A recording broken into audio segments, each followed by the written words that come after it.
Welcome, everyone, to another edition of the Home Studio Craft Podcast. I'm Scott.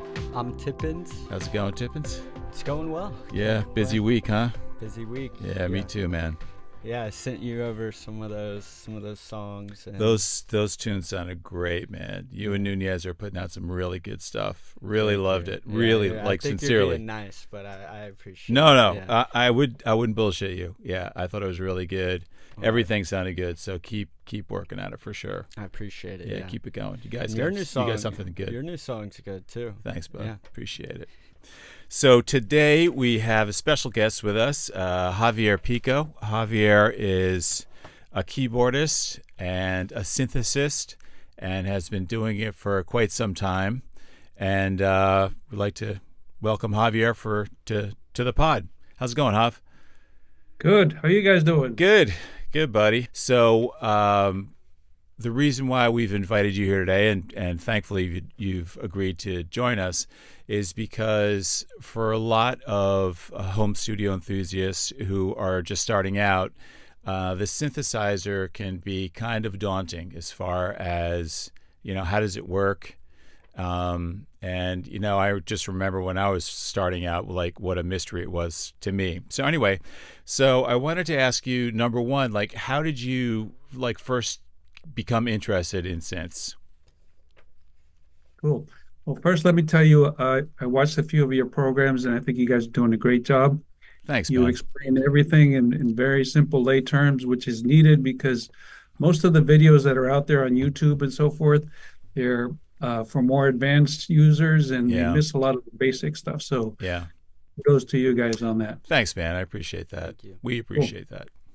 And so to answer your question, Scott, I'm originally from Spain, and my dad was a opera singer as a hobby. He worked for the government, but he was a frustrated opera singer. But we had a huge stereo, and he would blast classical music. Right. And we only heard classical music until one day my dad brought an album called Switched on Bach by Wendy Carlos. I remember that. Back then it was Walter Carlos. Yeah. It was a lot of Bach pieces on the Moog synthesizer. Yep. And that was a modular Moog synthesizer built especially for him. And that transformed my life. I fell in love with that instrument. And that led me to everything I've been doing for so many years. And we can see that you've got quite a collection behind you there, for sure. Well, I'll show you guys around in a bit. Awesome. So, what was your first synth? My first synth was actually a Moog preset synth called the Satellite. It was a monophonic synthesizer, and I bought it here in the States. So what does monophonic mean? Mono means that it can only play one note at a time. Gotcha. But you can get around that if it has more than one oscillator, and oscillators are the voices. So you can tune one oscillator to a different note. So you hit one note and you hear two different sounds at the same time. Oh, that's cool. So you can get around that. So way. like kind of I guess a backdoor into a polyphonic synth. Yeah. Right. Except that you can only play one note at a time. You can't play chords. Right. Gotcha. Unless you do block chords with the different oscillators. Right. Sounds like a lot of work. Yeah. It's fun. Yeah. So, at least for me. So that was my first synth, and we brought it over from the States, brought it to Spain because they weren't selling synths back then in the 60s in Spain. Right. And the voltage there is 220. So I brought it to a studio, and I told the guy, this is 110, so we need to use this transformer. So, of course, they plugged it into 220, and the thing blew up. Oh, man, what a drag. Oh, so that was a short-lived. And that was it. I mean, there's nothing you could do.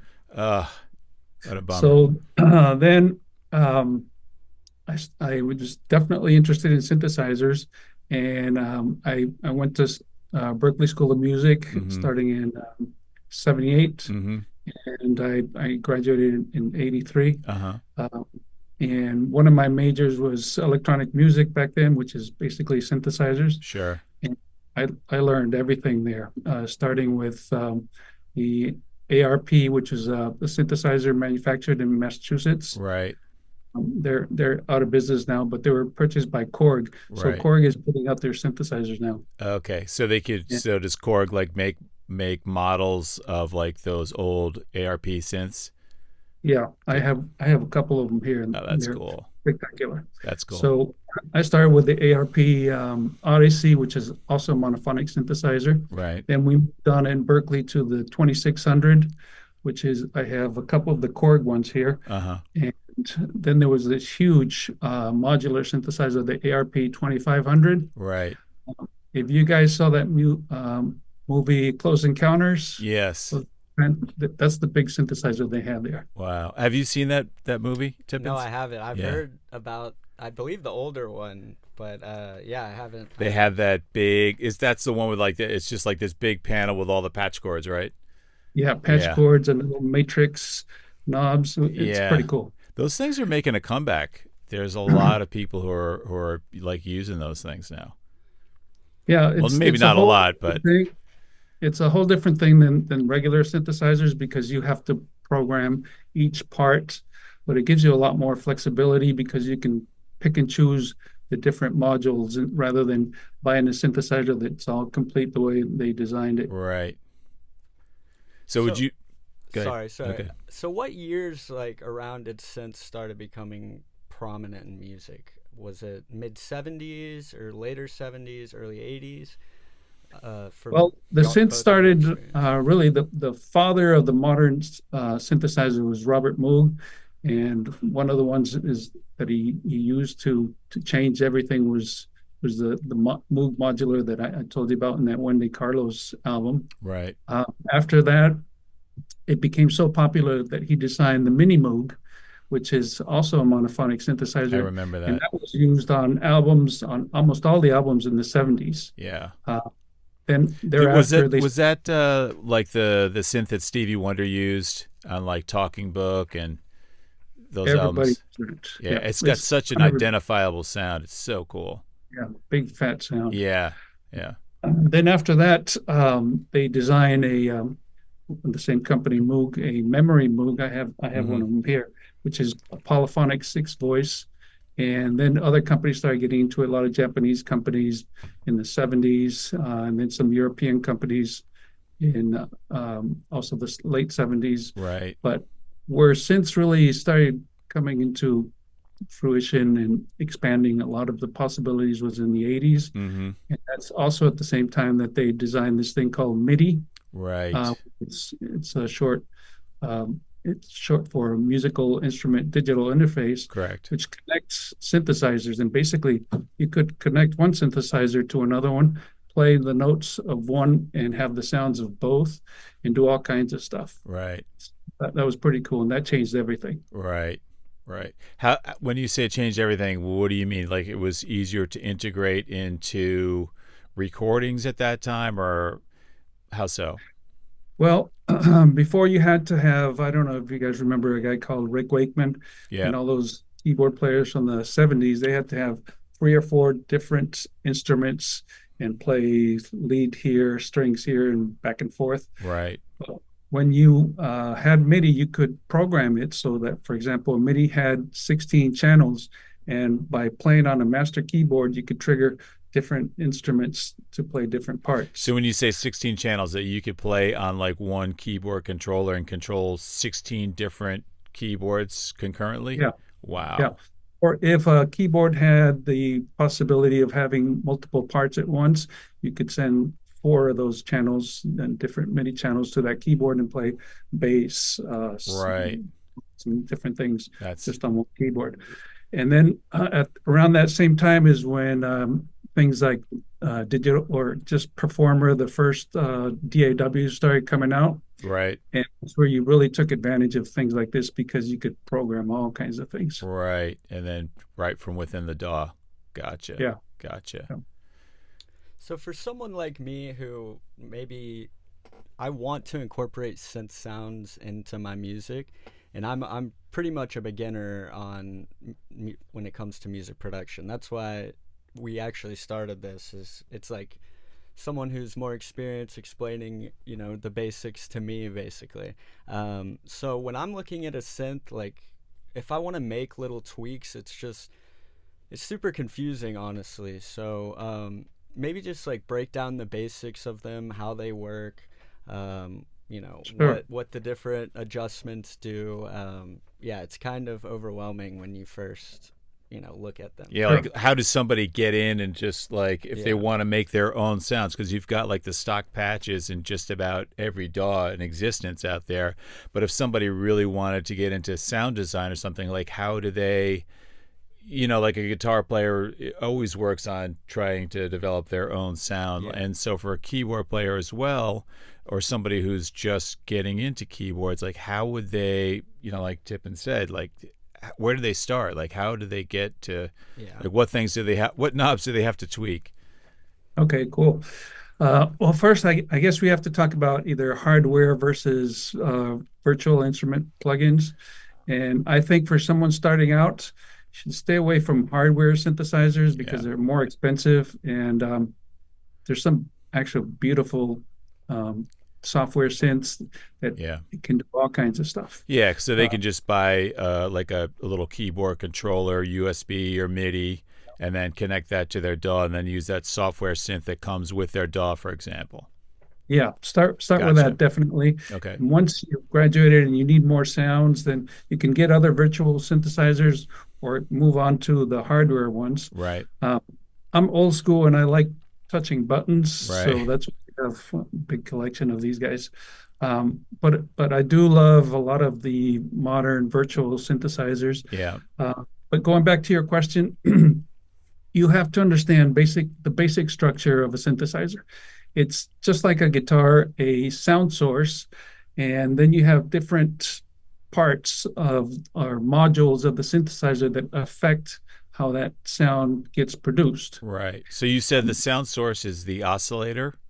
Yeah, Okay. oscillators, those are basically well, it depends because now you have things like hybrid synthesizers. Like I have a Prophet X here, Uh-huh. which has oscillators and also has samples by this company called 8Dio that does wonderful samples. Right. You can combine that. Right. And synthesizers also have mic inputs, so you can have either a guitar or a voice coming in and use that as a sound source and modify it with the controls. Gotcha. Okay. But let's just go to the basics. You Sure. start with the oscillator. And most synthesizers will have two, three, or some of these new ones have a limitless Right. number of oscillators. And that's how you pick the type of sound that you want. There's different waveforms, and some are smoother, like a sine wave. It's a very smooth wave. Right. Then there's others, like they're called sawtooth. It looks like a triangle. And those are a little raspier, Yeah. brassier sounds. Yep. So what you need to do is just turn off everything else and definitely turn off the effects if you want to learn. Right. Because what happens with these When you say effects, like the delay and reverb they might have enabled on the Yes. patch. Right. Yeah, so the presets come so that basically you just touch it and it sounds great. Right. But they've done so much routing that you don't know what's what. So the first thing I would do is turn off the effects, reverb, delays, all that stuff. Sure. So you get narrow down to the sound. Right. And then you go back and they've probably done all these different routings for modulation. Modulation basically is taking the original Now, sound. when you say routing, so explain that a little bit. So what does that mean exactly? Okay, so you start with your notes from the oscillator, Okay. and that's going to go all the way through the end of the synthesizer, and you have different modules that you can send it to I to see. affect it in a different way. Like there's this thing called low frequency oscillator, Right. LFO, and that makes it wobble or do all kinds of things. Right. So, by the time you get those presets, they've done tons of these things Sure. and they move it all around. And a lot of the virtual instruments, you can go to different pages and just click on there, and you Mhm. can see what connections they did, Right. and then just start undoing that. Mhm. But the secret is, and for me, was just spend hours with the thing and see what each little button does. Yeah, just hands-on experimenting. Yeah, Because the guys that program these things, that's what they've been doing all their life. exactly. Yeah. So Isn't that what you were doing with the Anna 2 Yeah. and the Slate Digital? Yeah, just kind of messing with the presets and, not straying too far from that as mainly Right, as just to kind of get a feel for what each one of the. Yeah, exactly. Yeah, but Gotcha. Yeah, I haven't done that where, I strip everything and really just play with, the waveforms and the oscillators like that. That's important because that way you know the basic blocks, and that if you start with or if you want a certain sound, you start with a sine wave versus a pulse wave or something, and Hmm. then that's the building block. And then you can add all the other stuff on top and screw around with things, and possibilities are limitless. Yeah, yeah, it's incredible. Yeah. And one thing that you can do is most likely on your synths, there's empty places to save your set, Hmm. whatever patches you create. Hmm. So just copy the one so you don't erase the original one if you really like it. Copy it, give it a separate name, Hmm. and screw around with that one. Hmm. Did But you yeah, did you just guys play do with that at everything. all?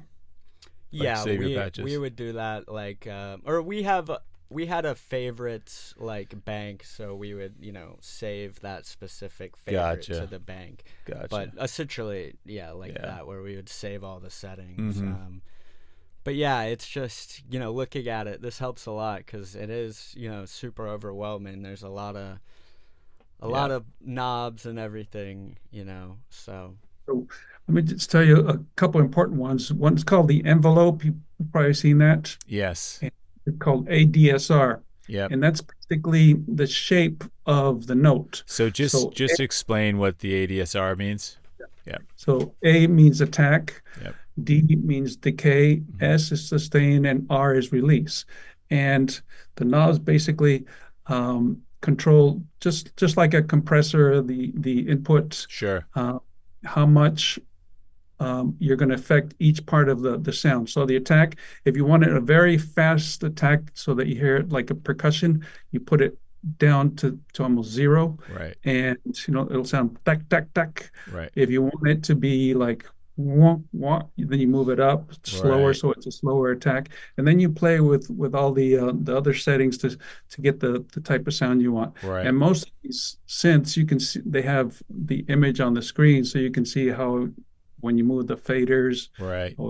how it affects the picture of the sound. Yeah, I've done that too in like, various songs within the context of the tempo of the song. So how quickly the attack comes in, and then how quickly like it decays, like the note decays, to kind of keep it within however many bars or whatever I'm trying to make that particular sound stay within. So yeah, I definitely am familiar Yeah. with that. Yeah. And then there's all the modulation stuff, which we were talking about, which is just basically routing. Um, it's like a compressor or a delay on a mixing board. Sure. And the straight sound, and then also split that sound and send it to some sort of filter so it modifies the sound, and Right. you can affect how much of that. And for example, if you get something that's pulsing, you can set that to your sequence tempo so it pulses at the same beats as your drums or whatever. Or Right. if you want it to be random, whatever you want, it's limitless, really. Right. And what is that setting called for like the pulsing? Well, there's different ways to do it. Depends Hmm. on this synthesizer, but you're probably looking at the LFO, low frequency oscillator. Okay, so you're looking at basically like the frequency on that, so you can kind of match that to the tempo of the song. Yeah, Decide, yeah, yeah. You can sync it to your beat. right. So the lower the frequency, then the slower that oscillation's going to be. Correct. Yeah, yeah, it's like I'm telling you, Scotty, it's just possibilities are Endless. endless. Yeah. Yeah. But the keys Tippens here is just screw around with the stuff, Yeah. and you'll be amazed. You're going to come up with some great sounds because most presets are your basic stuff. Right. So you get those sounds, but then once you start messing around with it, you can get some really cool things that, um, I saw one of your prior programs, and you were talking about putting effects in like different sounds Mm-hmm. that aren't really musical. Mm-hmm. So some of these noises that you come up with, you put them in the right place in songs, and it's Sounds just what it, great. Yeah, it's just yeah, what it needed. Like yeah, it's really cool too to like take like one synth patch and then combine it with another or a couple more synth patches to create one unique sound. I've done that before, and that's always fun. Yeah, and for example, you can play with an ADSR on those so that Sure. one of those, not all three patches or two patches start at the same time. One starts on the attack, then the other one comes in, and they mix them like that, and you Right. get some cool stuff. Yeah, that's super interesting. That's Yeah, interesting. and then you can add delays or reverbs to some parts and not others. Right. So it's pretty cool. So when you I guess if you were asked by somebody who was just getting into synthesis for a particular like software synth, is there any particular one that you'd recommend, or you just say like stick with what you have in your DAW, get familiar with that first, or what would your approach be to something like that? Well, probably for somebody that's starting, budget is a issue, right? Yeah, usually. Yeah. So I would start off with the ones that come up with your DAW. They cover all the bases, Yeah. like the strings, pads, percussion. All start with that and do all the things we were just talking about. Right. And eventually, you're going to go nuts with all the possibilities that are out there. Yeah. But then the thing is that as you buy stuff, the manufacturers, they keep updating them and they make you buy new versions, and it's never ending. Right. So you have to put a Right, limit always on keeping stuff up that with the you go. Joneses. Well, the Yeah, cool thing now is that there's a lot of stuff out there that's actually, I mean, not so much with software synths, but a lot of the companies who, make the like the plugins for effects and so forth like that. They'll also bundle in like some synthesizers and stuff. So there yeah, is like a subscription model out there for some things. Like I recently bought a software synth from Arturia. I think yeah. it's I forget the exact one that I bought, but I think it's great and it has some great Is sounds. that the V collection? No, it's just one. Starts with a P. I always forget the name of the thing, but Yeah. yeah, it's really wonderful. And I know that they make some hardware keyboards too. I think they just rolled out a new one as well that just look amazing, but they're definitely pricey. If you are a native instrument contact user, they have gigantic library, and tons of people prepare sounds and effects Yeah, and it's just for them, yeah, and that's amazing what comes with that. yeah. So if you get contact, for example, Mm-hmm. Which I they have. have you have Yep. it comes with a lot of instruments already. Right. Right. Amazing library there. Yeah. One of my personal favorites is Omnisphere from Spectrasonics. Uh huh. That is What? when I Why do you started like using them? Is it like just quality of sounds or ease of use quality, or it's just unreal. It has you basically don't need anything else. right? But What's it? like Who's it it's by? Spectrasonics, yeah, Omnisphere. yeah. Gotcha. But it's expensive. It's about $400 or $500. Right. It's just amazing. Yeah. The quality that they have there of those sounds and the engineers programming sounds is top Yeah. notch. Yeah. But it's all a matter of preference, you know. Sure. And again, those are virtual synths, so you have to use a mouse to click stuff. And I'm used to turning knobs, so Right. I can always use these guys as well. So maybe this is a good place to where you can kind of take us on a tour of some of your keyboards you've got there, and then maybe show us like in the physical world, kind of what those knobs and everything look like on a regular hardware synth. Does that sound Sure. good? Want to do that? Yeah. All right, cool. Here's one of those ARPs remakes by Korg, and this is just spectacular. I had one of these in Spain. Actually, the original ones were orange, Uh-huh. and I So sold it. is this one of the ones that you actually use the cables, the patch cables to change your Yeah, sounds? yeah. We'll get into that in a little bit Okay. after I do the little tour. Sure. So this thing, what they did is just modernized everything.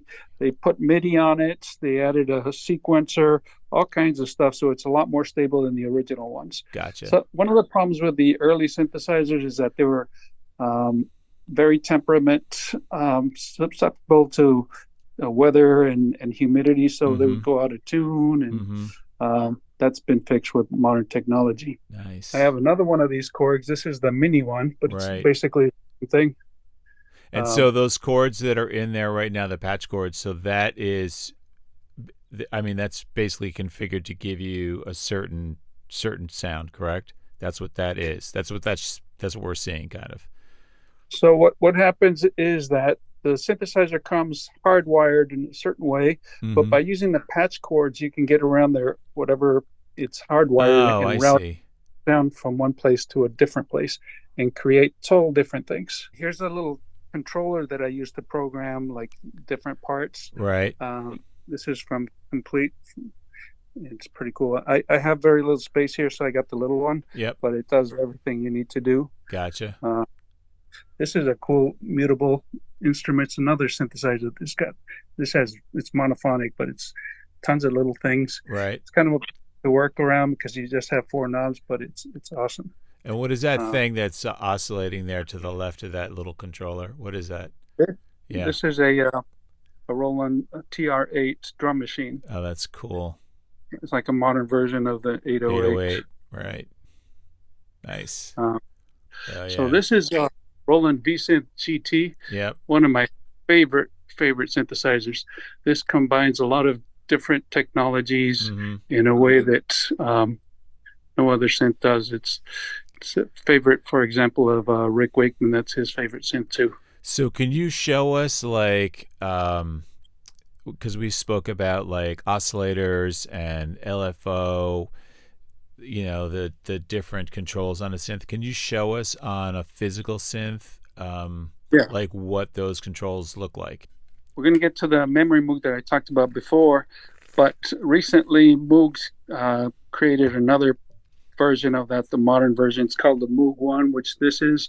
This is an absolute monster. It's a 16 voice 60 limit 60 16 oh 16 okay with limitless routings and just it's a very, very powerful synth, and it's amazing. And it looks just cool. Is that wood? Is that real wood? Yeah, this is real it's wood. Beautiful. Yeah. It's beautiful. Got good action. Yeah. This is my old Korg Lambda, where I used to tour with bands here in the States and in South America with this thing.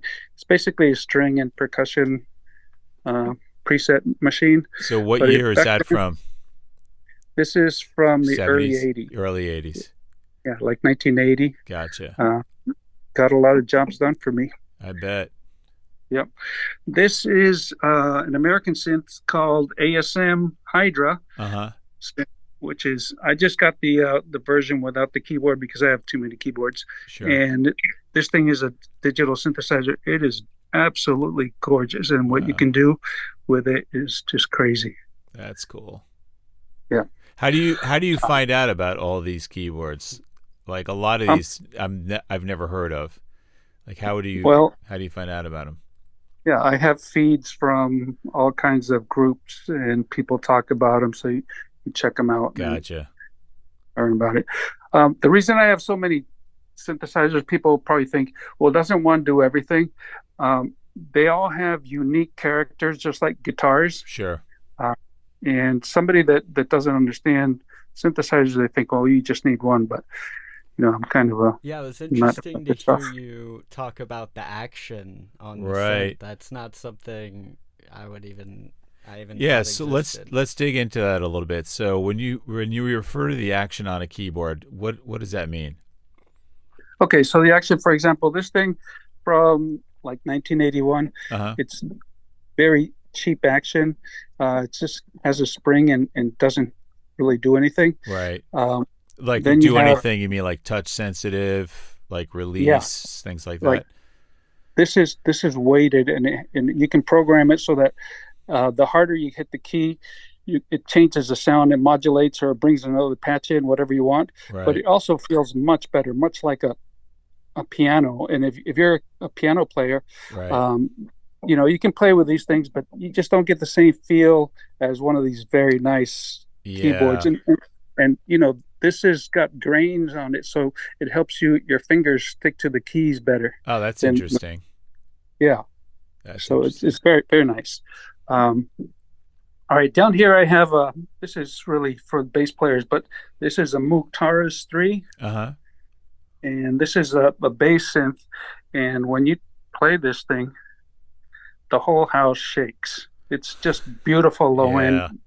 that only the Moogs can get. And that And is that like standalone by itself, or does that yeah, have to? It is okay. yeah, standalone. See, it's basically a synthesizer that's designed to be played with your feet and Right. focus on low frequencies. I remember when And I saw Rush. I think that was probably in 1977 or something like that. Geddy Lee was using one of those things. It was yeah, great because he was playing synth, the regular synth with his hands, and he was playing one of those. It was really cool, especially yeah, at that Geddy time. Lee, the guys from Genesis, Yeah, those guys do that a lot. yeah. Uh, this is one of my favorites of all time, the Oberheim. Oberheim 88. Yeah, I This recognize is that one. yeah from the early 80s. Yeah, The action is the old cheap action, yeah, but the filters and the sound, the quality of the sound this machine puts out, you don't get anywhere else. It's yeah. beautiful. It's unique. Yeah, and my most expensive keyboard is this one. Is that a Casio? It is. Yeah, Yeah. So we were talking to Alan Najarian a couple of weeks ago, and we were talking about one of the first songs that he wrote, and that's actually the keyboard that he used. Not that exact one, but it was the same thing to write that tune because it had like these little drum patches you could just play, and then you do your yeah. little synth parts over top. It was super cool. Well, it's kind of a toy, but anyways, Yeah. this is the one when we get into the different modules that I'll show you. This is the memory Moog I was telling you about. Yep. It's the first polyphonic synthesizer by Moog, Right. and like basically three mini Moogs in one. Right. So this thing's incredible. So is that just an updated version of it, or that's like a replica of the actual, no, this is the real thing that's from the the 80s. real deal from the 80s? Wow.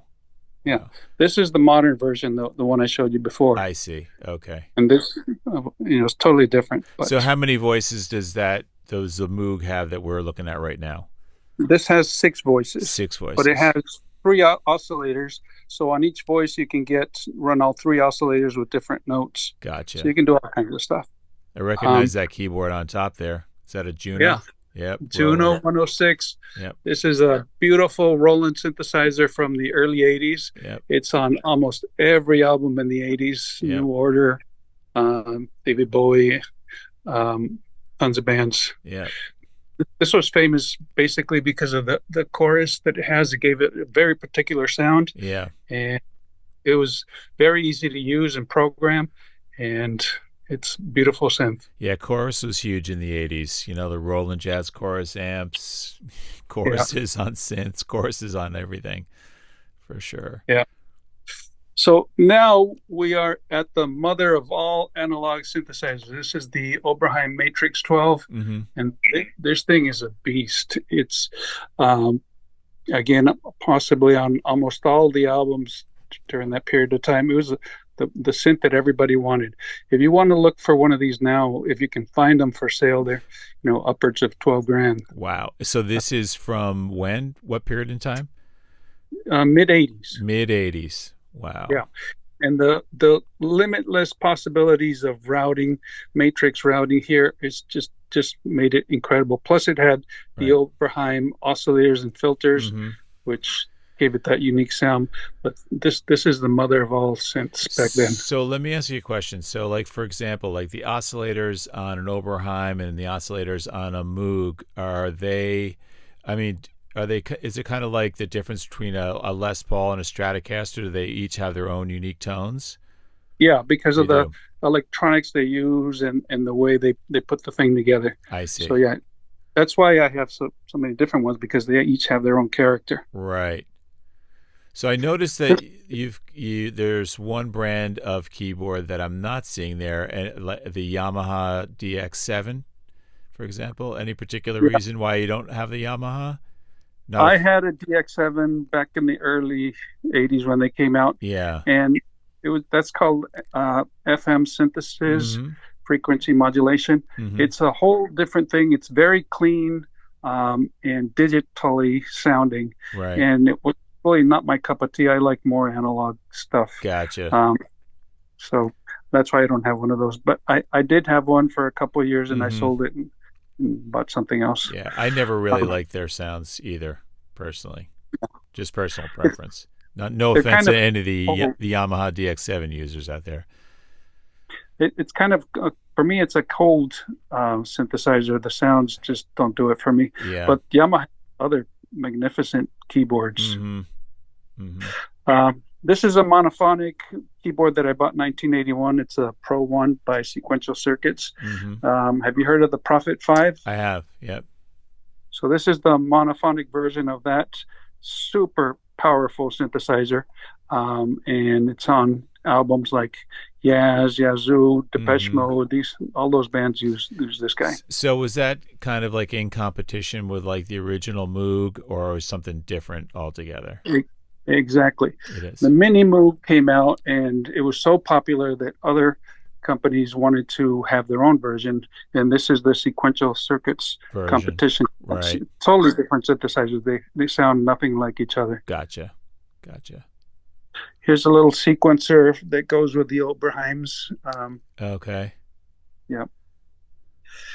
And then the last set over here is this is a Roland Jupiter XM. This Mm-hmm. is a modern synthesizer, Mm-hmm. and it's got everything you ever wanted or could need, and it's a pretty handy thing. I take it when I go gig with people, so I don't have to carry these big ones. I Right. take this or a little Korg that I have, so it's Right. pretty cool. That is cool. This thing's a beast. It's called the Quantum, the Waldorf Quantum, Uh-huh. and it's a German synthesizer, Mm-hmm. and it's a wavetable synth, so it has all kinds of different waveforms, rather than just having the standard 4 or 5 oscillator waveforms. It's just limitless, and So it's they so they already have like kind of waveforms already like pre-formatted kind of? yeah, Is that what but that means? yeah, and you can just change anything you want. So it's impressive. Gotcha. Yeah, that is Love cool. this. Here's Prophet X from Sequential. Uh-huh. This thing is unique. Some say that it's the ultimate sequential synthesizer. Mm-hmm. It's a mixture of analog oscillators with samples from that company I mentioned before, 8Dio. Yeah. And the good thing is that usually when you want to manipulate samples, you have to do it on a computer. Mm-hmm. Here you have all the different knobs that make it so much easier to work, Right. than if you go on the computer. So Right. and like I told you before, I like knobs. So and this is very sturdy keyboard. Yeah. That tactile feeling is definitely cool for sure. Oh, It's a yeah. lot more rewarding than moving a mouse pointer around. Yeah, and it's got a heavy, nice keyboard action, so it's beautiful. Right. And then here's another little one. It's called a Micro Korg that I used when I go jam with It's people. like the tiny person And synth. yeah, it's got everything you need for Yeah. this little thing. You can program it too, but it's also got a vocoder, which is awesome. Oh, that's great. Yeah. Do you use it? Do you ever use it? Yeah. Yeah. All of a sudden, in the middle of a song, you'll start saying stuff through this thing. It's pretty cool. That's very cool. Explain to Yeah. people how the vocoder works, because I think people are familiar with like that robot voice, but they Yeah. may not know how it works. So basically, as I was telling Tippens before, you have different sources of sounds on these instruments, Right. and when you have a connectivity through a mic, you can put a voice through it, and you can use the filters and the modulation and everything to change the sound and get those robotic voices that you hear all over the place. And do you have Pretty to cool. play the notes on the keyboard at the same time that you're speaking into it or singing into it for it to work? Yeah. So what happens? You don't have to, but what happens is when you play the notes, the voice comes out in the notes that you're hitting. Gotcha. So if you play like a chord, you speak and it'll hit all 3 notes. Right. It's pretty cool. That's fun. Yeah, it's a lot of Yeah. fun. Yeah. That's awesome. All right. Beautiful, beautiful collection. Beautiful collection. Thank you. Yep. So let me show you a little bit of how these things are laid out.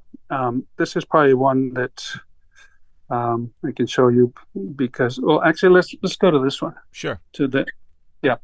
So this is what I was telling you. Basically, these things are lined up. So you have a sound origin and then all the different manipulations till you get to the outside, the mixer outputs.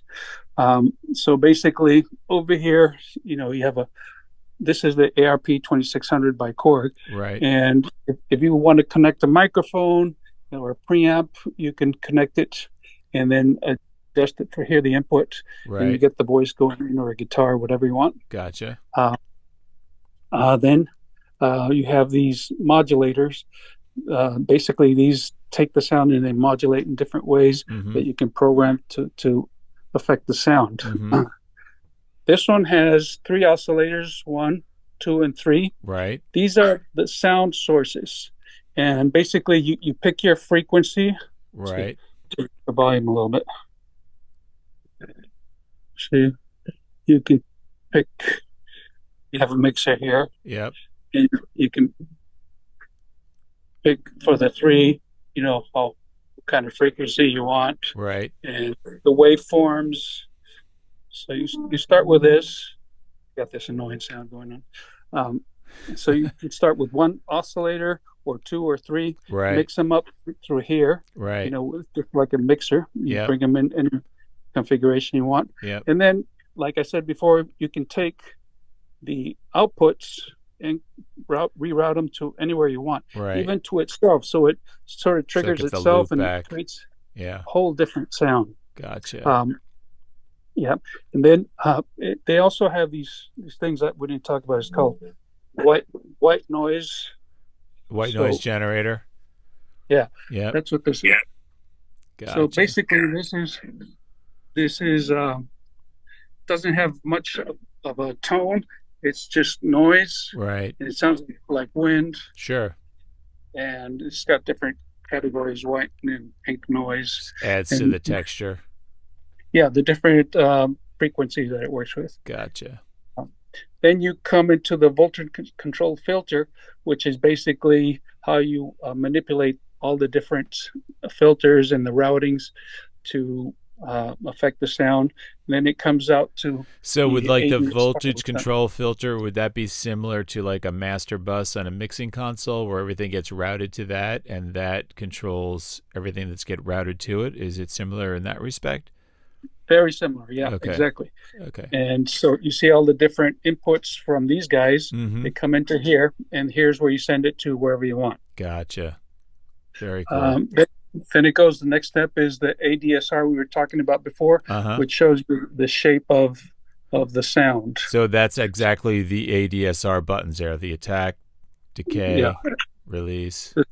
And release, yeah. Right. For example, if you want a long note that lasts forever, you bring this all the way up. Right. If you want a very percussive sound, you bring the attack down. If you want a very soft sound that starts very low and grows, you bring the attack up.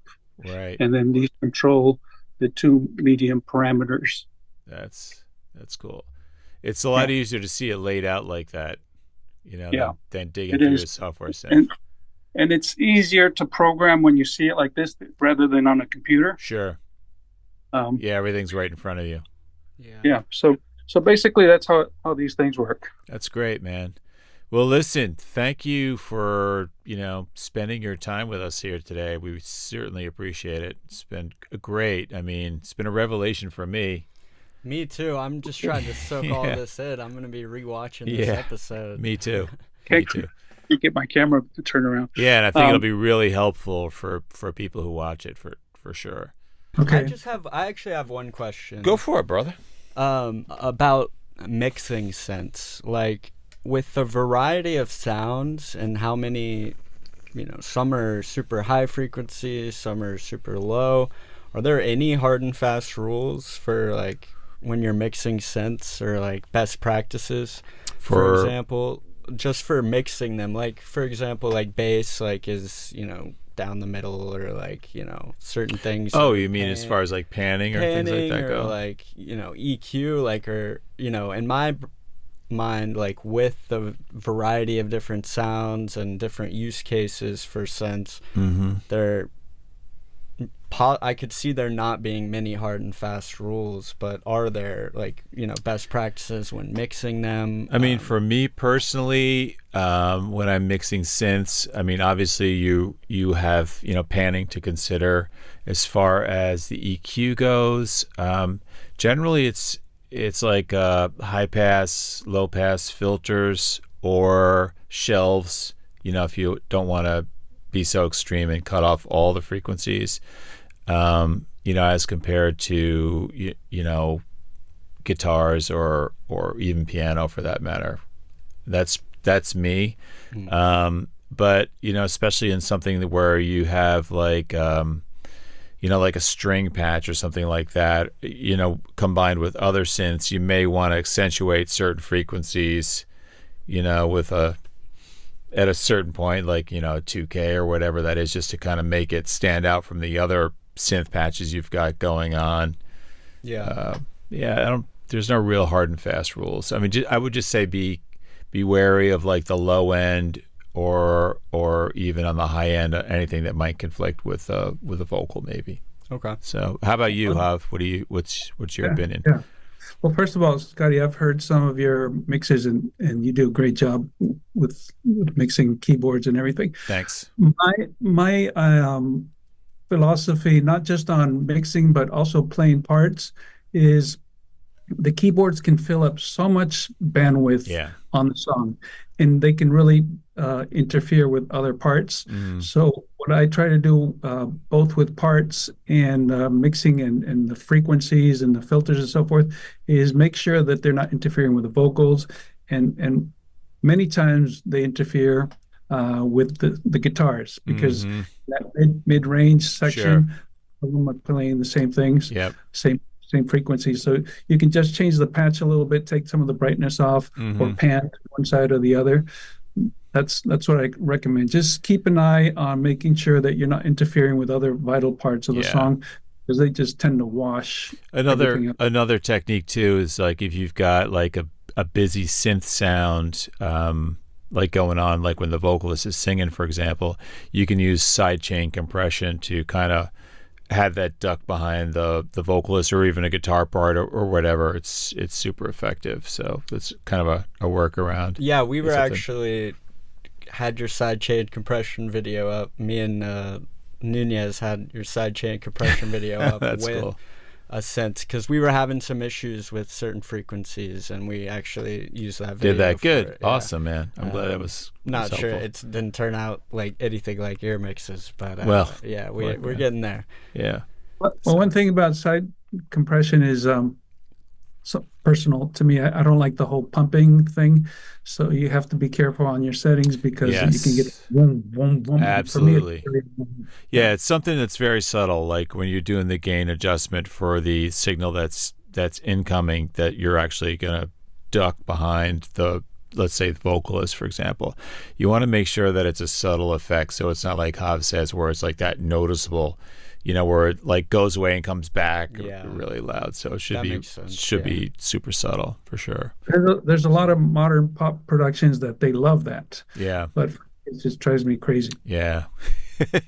You old bastard. Yeah. Anyways, Get off of my lawn. Hope you guys enjoyed this. Yeah, man. Listen, thanks so much for your time. We definitely appreciate it. It was awesome. It was really enlightening. Yeah, so. Absolutely. Grateful that you let me into your little window here, and that I can be a part of it, and hopefully people can learn a little bit. Sounds great, brother. All right, well, we'll catch up to you again pretty soon. Yeah, thank you so much. All right. Adios. Well, take care. See ya. Bye. All right, Tippens. That was a good session, man. I learned a lot. Me too. I'm gonna, like I said, I'm gonna be rewatching this one for sure. Yeah. So, that was great. All right, man. Well, listen, have a good week, and we'll do it again in 2 weeks. Yeah, you too. Gonna use some of these synth principles in my mixes. So all right. Appreciate it. Sounds good. See you, buddy. Peace. See you, everybody.